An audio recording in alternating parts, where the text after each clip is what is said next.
லிங்கமும் ஒன்றாய் சேர்ந்த அருணாச்சலனே சதாசிவா முக்தி என்னும் போதே தந்திடும் அண்ணாமலையே அரோகரா அத்தனை லிங்கமும் ஒன்றாய் சேர்ந்த அருணாச்சலனே சதாசிவா முக்தி என்னும் போதே தந்திடும் அண்ணாமலையே அரோகரா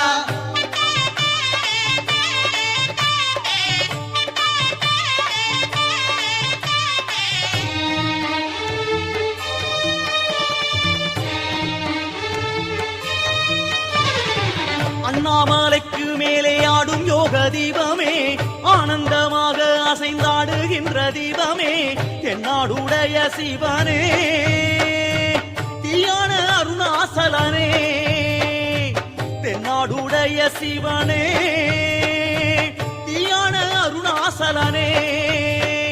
அத்தனை லிங்கமும் ஒன்றாய் சேர்ந்த அருணாசலனே சதாசிவா முக்தி என்னும் போதே தந்திடும் அண்ணாமலையே அரோகரா அத்தனை லிங்கமும் ஒன்றாய்